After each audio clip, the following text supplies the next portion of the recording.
जय हिंद दोस्तों, स्वागत है आपका मेरे YouTube चैनल पे। अगर आपको जीवन के हर क्षेत्रों को समझना है तो पूरी दुनिया में सिर्फ एक ही किताब है जो आपको जीवन के हर क्षेत्र का सटीक ज्ञान दे सकती है और उस किताब का नाम है श्रीमद् भगवद गीता। दुनिया की सबसे बेस्ट बुक है ये और इसी पवित्र ग्रंथ से मैं आज आपको कुछ ऐसे विचार बताने वाली हूँ जो आपके जीवन को एक नई दिशा में ले जाएंगे और आपके भटके हुए मन को सही रास्ता दिखाएंगे। लेकिन इन विचारों को स्टार्ट करने से पहले आप अपना पूरा ध्यान मेरी आवाज़ पर रखें। खुश रहना है तो जिंदगी के फैसले अपनी परिस्थितियों को देख कर लें। दुनिया को देखकर जो फैसले लेते हैं वह दुखी ही रहते हैं। कोई कुछ भी कहे, बस अपने आप को शांत रखो, क्योंकि सूरज की किरणें कितनी भी तेज क्यों ना हो, वह कभी समुद्र को सुखा नहीं सकती।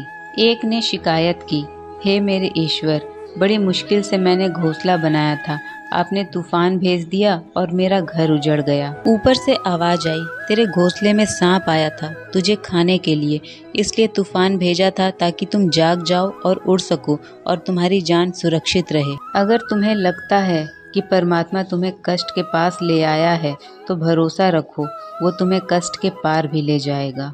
भगवान श्री कृष्ण कहते हैं, जिस तरह लोग मुर्दे इंसान को कंधा देना पुण्य समझते हैं, काश उसी तरह जिंदा इंसान को सहारा देना भी पुण्य समझने लगते तो जिंदगी आसान हो जाती।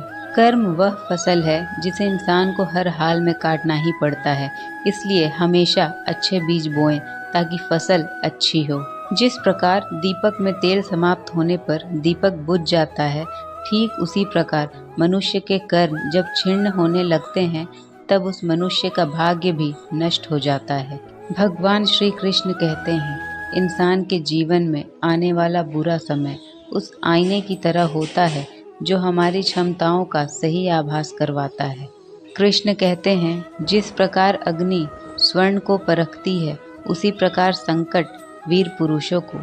आपको सच्चा चाहने वाला इंसान आपसे हर तरह की बात करेगा, हर मसले पर बात करेगा, लेकिन धोखा देने वाला सिर्फ प्यार भरी बातें करेगा। कौन क्या कर रहा है और क्यों कर रहा है, इन सब से आप जितना दूर रहोगे, जीवन में आप उतना ही खुश रहोगे। गीता में लिखा है, जब इंसान की ज़रूरत बदल जाती है तब उस इंसान के बात करने का तरीका भी बदल जाता है। मनुष्य अपने विश्वास से निर्मित होता है, जैसा वह विश्वास करता है वैसा ही वह बन जाता है। श्री कृष्ण कहते हैं, अगर आपको अपने जीवन में झुकना है तो किसी के विनम्रता के आगे झुके, किसी के शक्ति के आगे, रूप के आगे और धन के आगे कभी मत झुकना। सही कर्म वह नहीं जिसके परिणाम हमेशा सही हो, बल्कि सही कर्म वह है जिसका उद्देश्य कभी भी गलत न हो। श्री कृष्ण अर्जुन से कहते हैं, अर्जुन, तुम भला क्यों रोते हो? तुमने जो खोया वह तुमने पैदा किया था। आज जो तुम्हारा है वह कल किसी और का होगा, क्योंकि परिवर्तन ही संसार का नियम है। कृष्ण कहते हैं, अगर किसी का अच्छा न कर सको तो बुरा भी मत करना, क्योंकि दुनिया कमजोर है लेकिन दुनिया बनाने वाला नहीं। सत्य कभी दावा नहीं करता कि मैं सत्य हूँ, लेकिन झूठ हमेशा दावा करता है कि सिर्फ मैं ही सत्य हूँ। भगवान श्री कृष्ण कहते हैं कि मैं इस संसार की सुगंध हूँ, अग्नि की ऊष्मा हूँ और समस्त जीवित प्राणियों का आत्म संयम हूँ। आप चाहे कितने भी अच्छे कर्म कर लो, लेकिन समाज सदैव आपके बुरे कार्यों को ही याद रखता है, इसलिए लोग क्या कहेंगे यह सोचने से बेहतर है कि आप अपना कर्म करें। जुआ, मदिरापान, हिंसा, असत्य, मद, अशक्ति, निर्दयता और एक से ज़्यादा स्त्रियों से संबंध रखना, इन सब में कलयुग का वास है। आनंद मनुष्य के भीतर ही निवास करता है, परंतु मनुष्य उसे स्त्री में, घर में और बाहरी सुखों में खोज रहा है। और आखिरी विचार, श्री कृष्ण कहते हैं, भगवान ने जिसे संपत्ति दी है उसे गाय अवश्य रखनी चाहिए।